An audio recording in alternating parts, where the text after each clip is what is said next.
Hello, today I'm going to show you how to remove and fit wiper blade on the BMW 7 Series.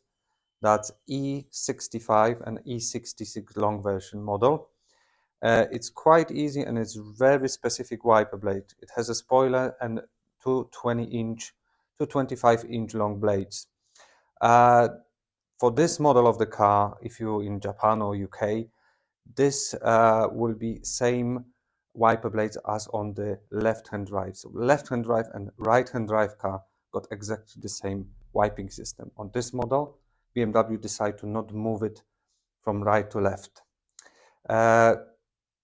Changing wiper blades is quite easy. I show you now quickly and then I will zoom all the procedure. There's a pin you need to push on the wiper, and that allows you to take off the wiper. It's very specific.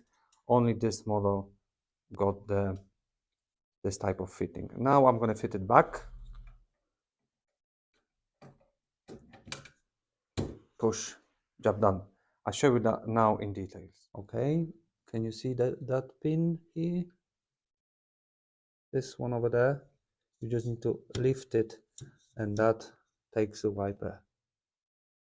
Yeah, so I show you what I've done.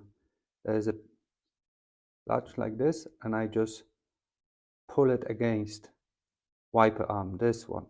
It's really hard to capture while it's on the wiper arm, but if you do this, the wiper blade just pop out. I'll show you now how to fit it. Okay, this is, like I said, very specific wiper arm.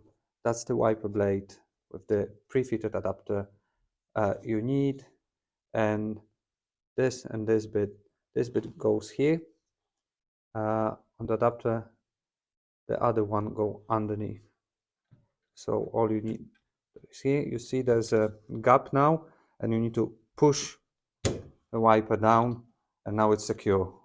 Then again to remove it. Easy.